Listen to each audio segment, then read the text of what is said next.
Breaking news! On November 1st, Kylie Jenner, the owner and CEO of Kylie Cosmetics, came out with her first fashion brand in collaboration with Namelia, a Berlin-based fashion brand. Just 14 days later, she comes out with her second drop in collaboration with Entire Studios. Now, to be honest, I like both collaborations.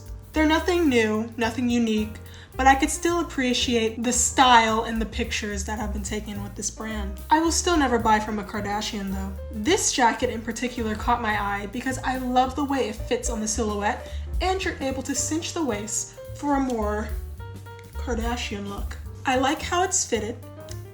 I like how it looks easy to make, so we're making it. I've inspected the pictures and the TikToks and the videos, and I feel pretty confident in this project. So, without further ado, let's get started. Here are the materials I used in order to make this jacket. First we have lining. I did a lot of research before I started to make this jacket, and the fabric that is used to make waterproof puffer jackets are called ripstop. I wanted to use ripstop, but the thing is, it also comes with those grids that I hated, and I scoured the internet left and right to see if I could find another fabric that does not have the gridded lines that ripstop does, but has the qualities like the water repellentness of ripstop. Unfortunately, I was not able to find that, so I had to resort to my local Joann's and pick up just a lining fabric. This lining is not see-through, is it opaque? I think opaque means not see-through.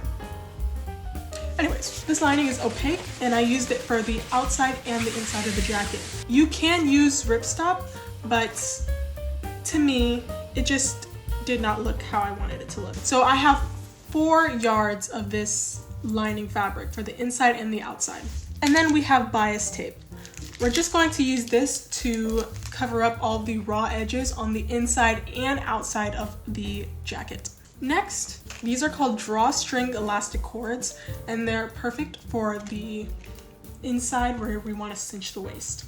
And that's all the materials. My total was $41.63. I honestly could have done with maybe 3.5 yards of this because I actually have a lot left over. This would be a perfect Christmas gift for your friends and family to show off how good your sewing skills actually are. This project took me quite a while. I would say maybe about 15 hours. Definitely more than a day because you need breaks. So I would start now. To make the pattern for the puffer jacket, I used the puffer jacket I already had that I believed had a similar shape to Kai's Sculpted puffer. I traced the arms, the bodice, and the collar. Next, I made a mock-up with the muslin to get the pattern just right.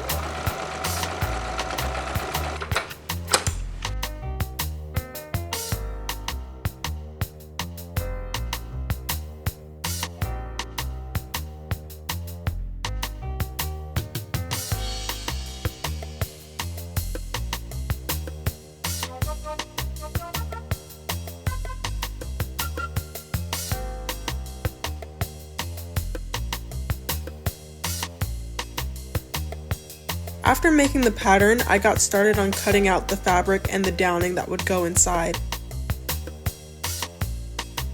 Except for the collar, in which I sewed the top and left the bottom open, for each piece I sewed the bottom together, then put the downing in between the 2 fabrics.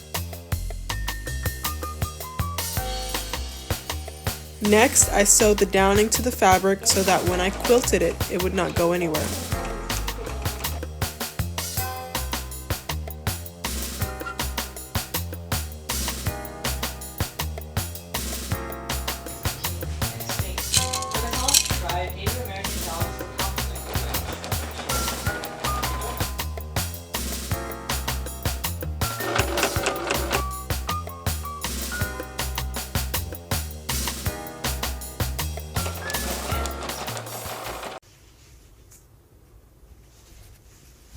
Oh hey, didn't see you there. I just wanted to pop in real quick and ask you to subscribe. You know, if you want to. We have fun over here, and I'd hate for you to miss the next upload. Anyway, I'll let you get back to it. Subscribe for more content.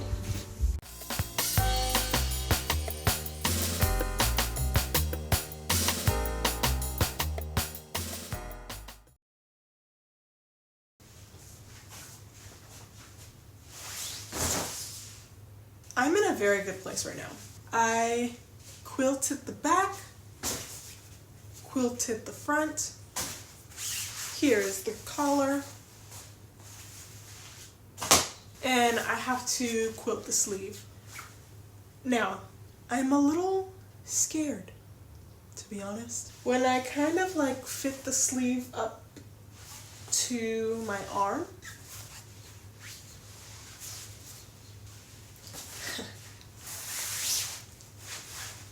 do you see the problem? There's barely any seam allowance, and it's very like snug.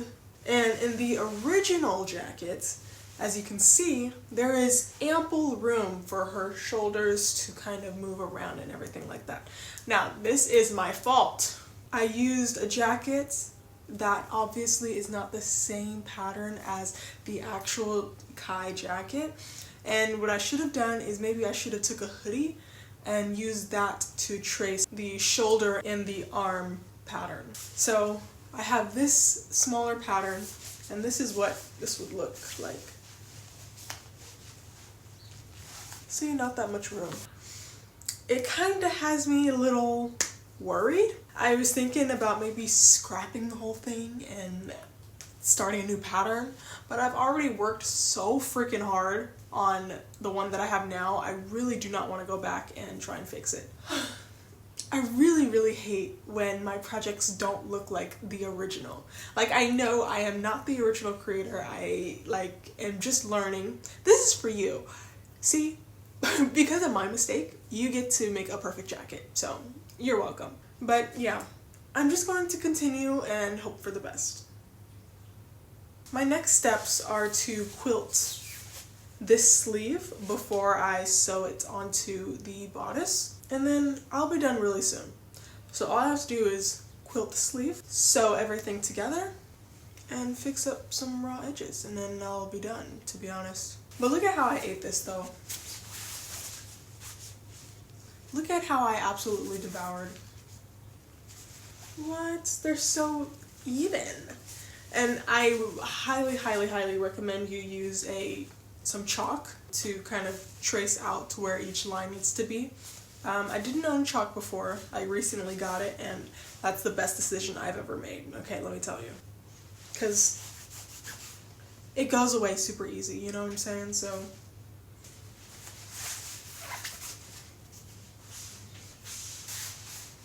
super excited. Let's get back to it.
Thank you guys so much for watching, and I'm so proud of how this puffer jacket came out. I can't help but look back at the first puffer jacket I ever made and compare the two and see just how much better I got over the span of a year, because that puffer jacket was a year ago. Let me know if you started sewing around the same time I started my YouTube channel, and let me know how it's going, if you've improved. I really want my videos to be able to help you with your sewing journey and learn things. I do better when I do instead of sit down and take notes. So hopefully I've motivated you to stay consistent, and I will see you in the next one. Bye.